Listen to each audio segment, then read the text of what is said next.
A man walks through the streets of Tehran. He buys pistachios from a vendor, reads a newspaper at a cafe, and checks into a hotel using a German passport. Iranian intelligence has been watching him for 6 days. They know his name, his history, his habits. What they don't know is that this man died 14 months ago in a car bombing in Beirut. His body was buried in a cemetery outside Tel Aviv. His family mourned him. His file was closed. Yet here he is, walking through the Iranian capital as if death were merely an inconvenience. This is the story of Operation Lazarus, how Mossad resurrected a dead agent and turned his ghost into the most dangerous weapon in their arsenal. A weapon that could go anywhere, do anything, because officially he no longer existed. The body that would become a weapon belonged to David Harari, though that was not his real name either. Born in 1971 in Haifa to a family of Iraqi Jews who had fled Baghdad in the 1950s, he grew up speaking Arabic at home and Hebrew in the streets. His father worked as a translator for the Ministry of Defense. His mother taught mathematics at a local school. From childhood, David absorbed the rhythms of two cultures, learning to shift between identities as naturally as changing clothes. This gift for cultural adaptation would later define his career. And his death. David joined the Israel Defense Forces at 18, serving in an intelligence unit that monitored radio communications along the Lebanese border.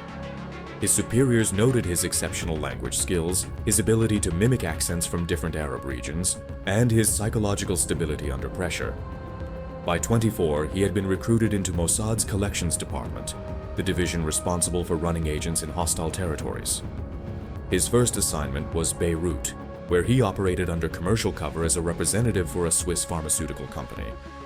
For 3 years, he cultivated sources within Hezbollah's financial networks, mapping the organization's funding channels and identifying key operatives. His reports were considered among the most valuable coming out of Lebanon. But here is where the story takes its first unexpected turn. On March 15, 2003, David Harari's vehicle exploded on the coastal road between Beirut and Jounieh.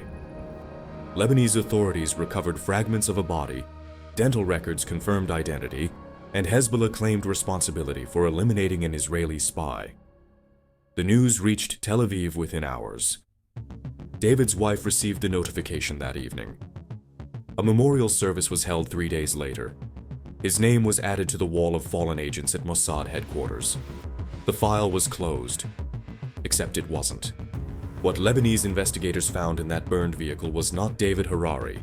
It was a carefully prepared substitute, a body obtained from a morgue in Eastern Europe, surgically altered to match David's dental records and placed in the car before the explosion. The bomb itself was triggered by Mossad, not Hezbollah. David Harari had not died that day. He had been erased, removed from existence so completely that even his own family believed he was gone. The question is why? Why would an intelligence agency fake the death of one of their most valuable operatives? The answer lay 1,500 kilometers to the east, in a facility buried beneath the Iranian desert.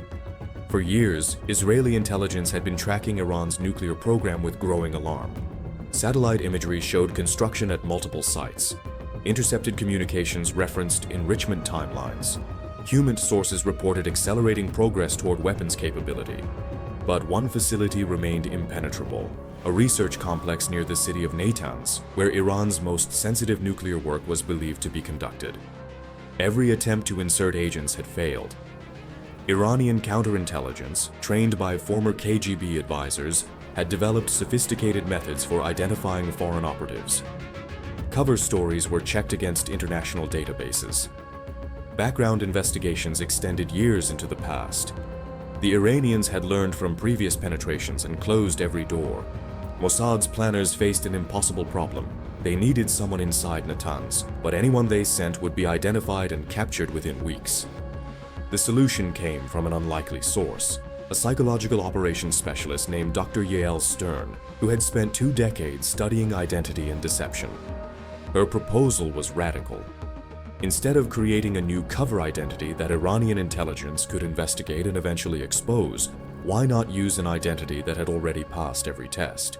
An identity with a complete history, documented relationships, and verified credentials. An identity belonging to someone who was officially dead. The concept was simple in theory, terrifying in execution. Find an agent whose cover had been thoroughly established in a target region. Fake their death convincingly enough that hostile intelligence services would close their files. Then resurrect that identity years later, inserting a new operative into the existing legend. The Iranians would investigate, but they would find exactly what they expected, a complete history matching their records. They would never suspect that the man they were watching had been replaced, because in their files, the original was already dead. David Harari was the perfect candidate.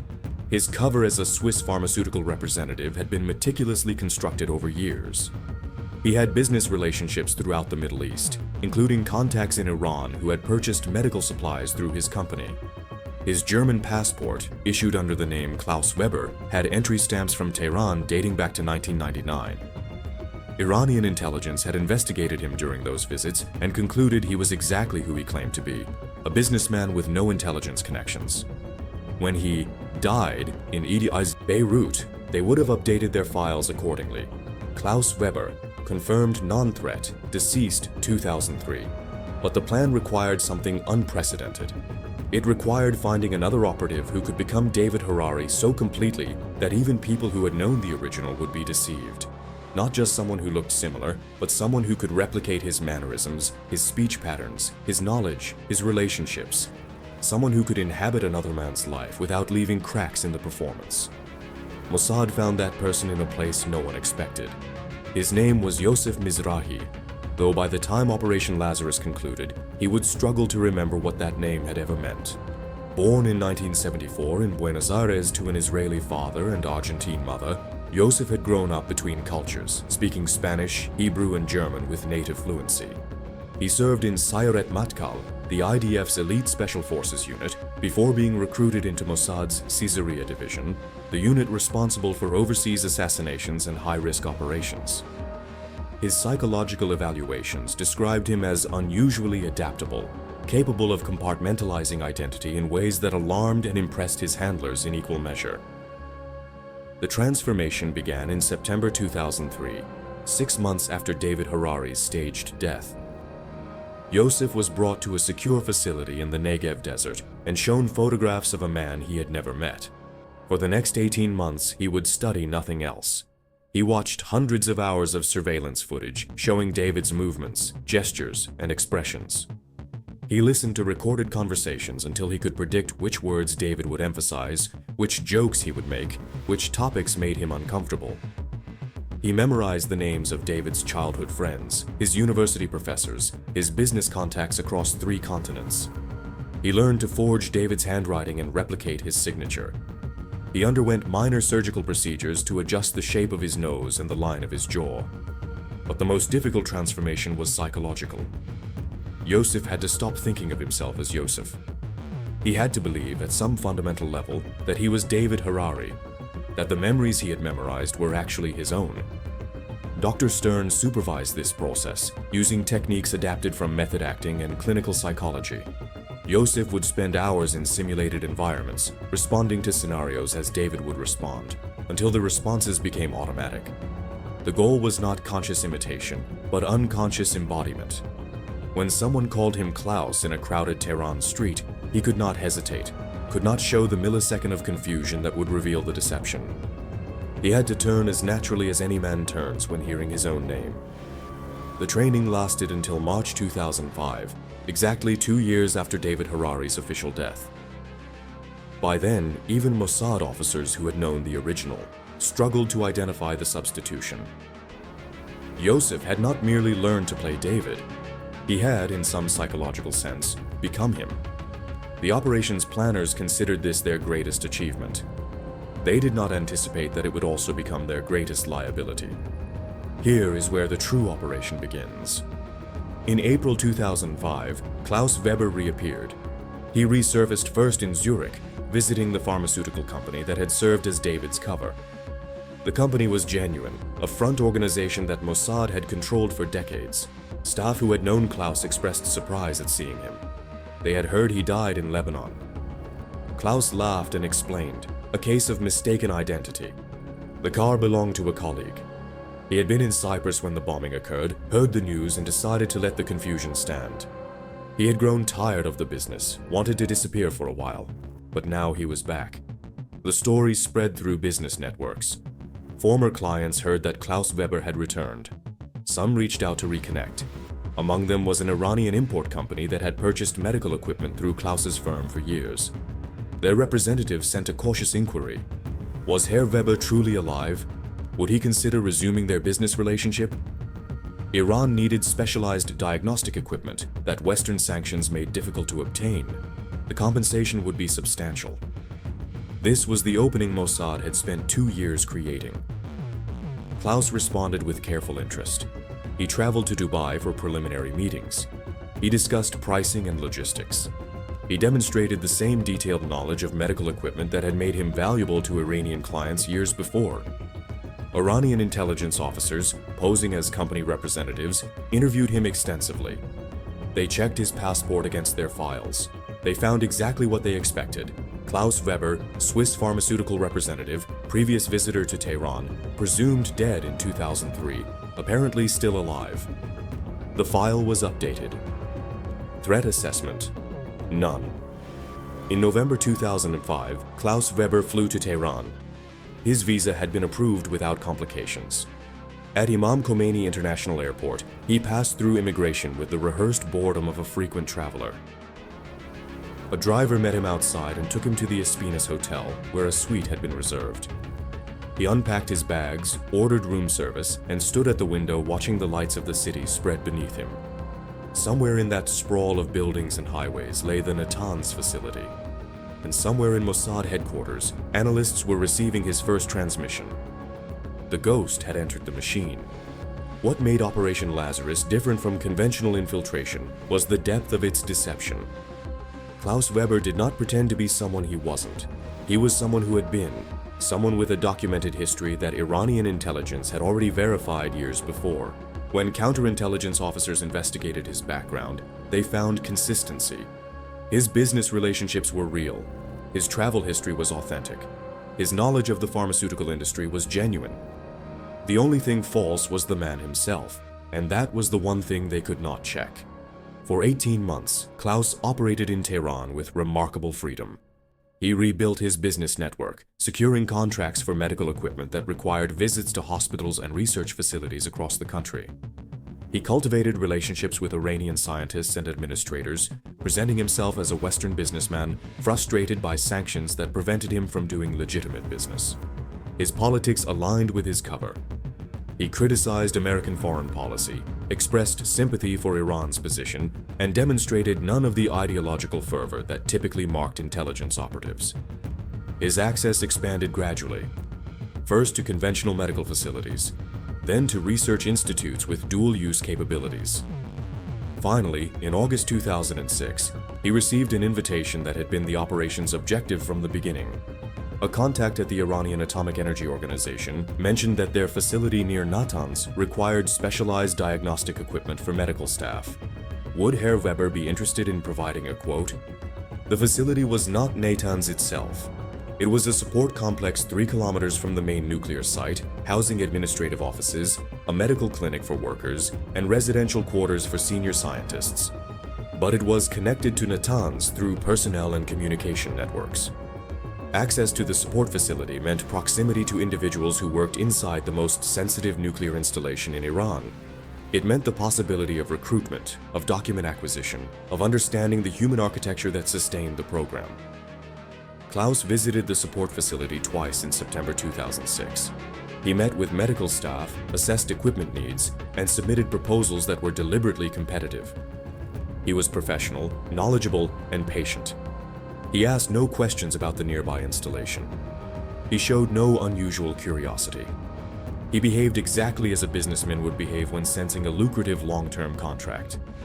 Iranian security officers who monitored his visits noted nothing suspicious. Their reports described him as commercially motivated and politically sympathetic. Recommendation: approve continued access. But here is where the ghost began to malfunction. The psychological architecture that had transformed Yosef Mizrahi into Klaus Weber was not designed for indefinite deployment. The identity had been constructed for a specific mission with an anticipated timeline.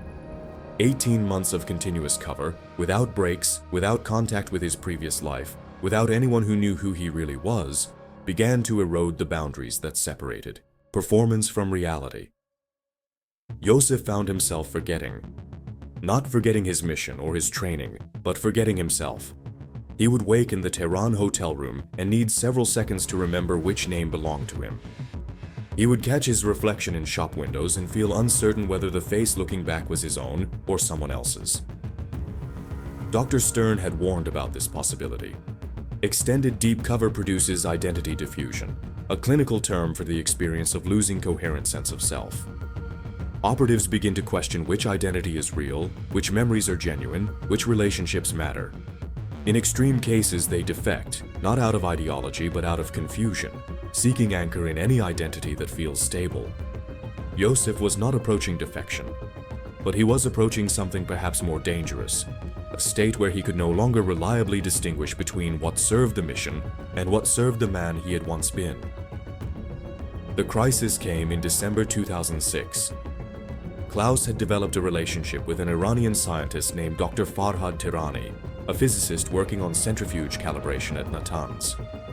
Their connection began professionally, discussions about equipment specifications, but evolved into genuine friendship. Farhad was educated, cultured, frustrated by the isolation that sanctions imposed on Iranian academia. He saw in Klaus a window to the broader world, a European who treated him as an intellectual equal rather than a representative of a pariah state. They met for dinners, attended concerts, discussed philosophy and literature. Farhad introduced Klaus to his family. For Mossad, Farhad was a potential asset of extraordinary value. Direct access to Natanz's centrifuge program. Detailed knowledge of enrichment progress. The operations planners began preparing a recruitment approach, identifying pressure points that could be exploited, incentives that could be offered. Klaus would make the pitch, leveraging the friendship he had built to turn Farhad into a source. But Klaus hesitated. Not because the recruitment was tactically unsound, because something had changed in the psychological machinery that made the operation possible. Yosef Mizrahi, buried beneath layers of constructed identity, had formed a genuine connection with Farhad Tehrani. The friendship was not merely performance, it was real in ways that the operation had never anticipated. And when headquarters transmitted instructions to proceed with recruitment, Klaus found himself facing a question that had no good answer. Which loyalty mattered more, the mission he had been sent to complete, or the man he had become while completing it? This is the moment that separates Operation Lazarus from conventional intelligence narratives. The mission did not fail because of counterintelligence detection or operational error. It failed because the weapon Mossad had created developed something weapons are not supposed to have: a conscience. Klaus delayed the recruitment approach. He filed reports suggesting Farhad was not yet ready, that additional relationship building was required. Headquarters grew suspicious. The operation had already exceeded its planned timeline. Every additional month increased exposure risk. Analysts began questioning whether their operative had been compromised, not by Iranian intelligence, but by his own psychology. In February 2007, Mossad made a decision that would later be debated in classified reviews for years. They sent a message through Klaus's communication channel informing him that extraction was being prepared. The operation would conclude within 30 days. He was to make final intelligence collection efforts and prepare for departure. But the message contained something else. An instruction that crossed a line Klaus had not anticipated. Farhad Tehrani had been identified as a potential defection target. If recruitment was not possible, alternative measures were authorized. The phrasing was clinical, but the meaning was clear. Farhad knew enough about Klaus's access and activities that his continued freedom posed an unacceptable security risk. If Klaus could not turn him into an asset, Mossad would eliminate him. The ghost that had walked through Tehran for 18 months now faced an impossible choice. Complete the mission by betraying or destroying the only genuine relationship he had formed, or protect that relationship by betraying the agency that had created him. In the end, he chose neither. He chose something that no one in Tel Aviv had anticipated. On March 3, 2007, Klaus Weber visited Farhad Tehrani at his apartment in northern Tehran. They drank tea and discussed a poetry reading Farhad had attended the previous week. Then Klaus told him the truth. Not all of it, but enough. He explained that he was not who he appeared to be, that their friendship had begun as manipulation but had become something else, that Farhad was in danger, not from Iranian authorities, but from people who would silence him to protect secrets he didn't even know he possessed. He gave Farhad a choice. Come with me now, tonight, and I will get you out of Iran. Or stay and understand that I cannot protect you from what comes next. What happened in that apartment over the following hours remains classified. The only certainty is that neither man was seen in Tehran again. Klaus Weber's hotel room was found abandoned the next morning. His belongings were untouched. His passport was missing.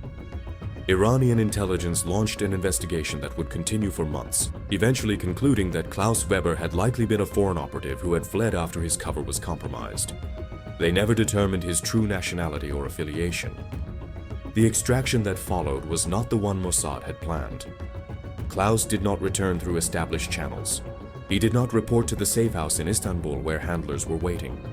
Instead, he disappeared into the networks he had built over years of operating in hostile territory.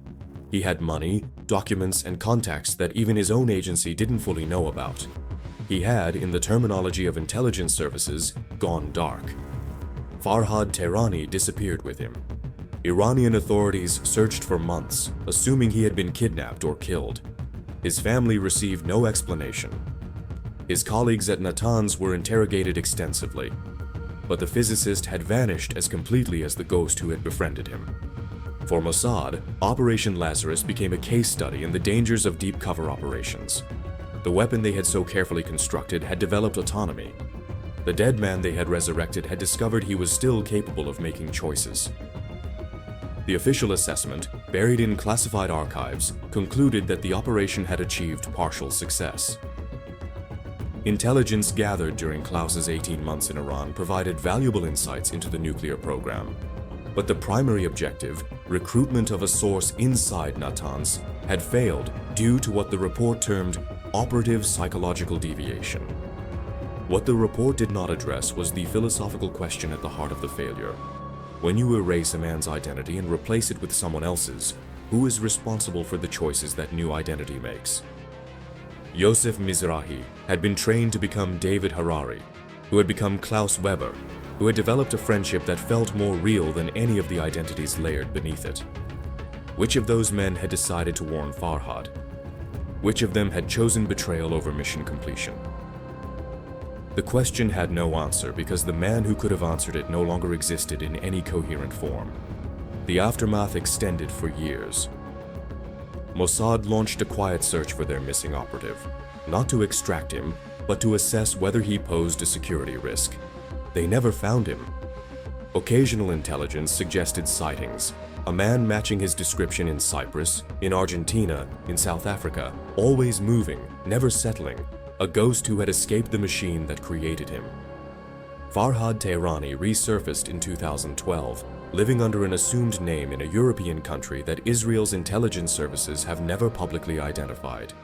He had obtained political asylum, claiming persecution by Iranian authorities. His asylum application made no mention of Klaus Weber or the circumstances of his departure from Iran. He has never spoken publicly about what happened in that Tehran apartment, about the man who warned him, or about the journey that followed. The lessons of Operation Lazarus were incorporated into Mossad training programs. Deep cover operatives are now rotated more frequently.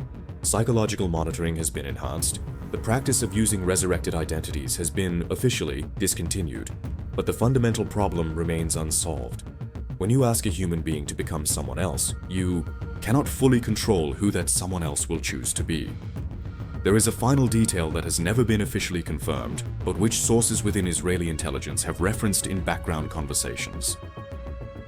In 2015, a package arrived at Mossad headquarters in Tel Aviv. It contained no return address, no identifying marks, only a single item, a German passport in the name of Klaus Weber. The photograph had been removed. The pages were blank except for one, where someone had written in Hebrew characters a single word, Shalom. The meaning was ambiguous. Shalom means both hello and goodbye, both peace and completeness. Whether the message came from Yosef Mizrahi, from the ghost of David Harari, or from some hybrid identity that had emerged from the wreckage of Operation Lazarus, no one could say. The file was updated one final time. Status: resolved. The dead man had finally been allowed to rest. What does Operation Lazarus reveal about the nature of identity in an age of surveillance and deception? That the self is more fragile than we imagine, that it can be constructed and reconstructed through training and immersion until the original becomes unreachable.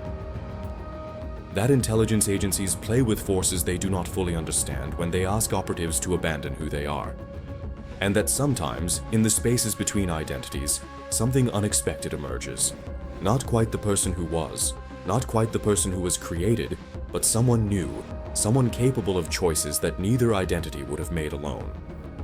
The ghost that Mossad created walked through Tehran for 18 months, gathering secrets, building relationships, serving the mission with precision and dedication. But ghosts, it turns out, can develop their own purposes. And when they do, even the agencies that created them cannot predict where they will go. Drop your thoughts in the comments. If this story about identity, loyalty, and the weapons we create that sometimes turn against us made you think differently about intelligence operations, hit that like button. Subscribe because we're exploring the operations that exist in the shadows between what nations admit and what actually happens. And here's your question. If you had to become someone else to complete a mission, how long before you forgot who you originally were? Let's hear your perspective below.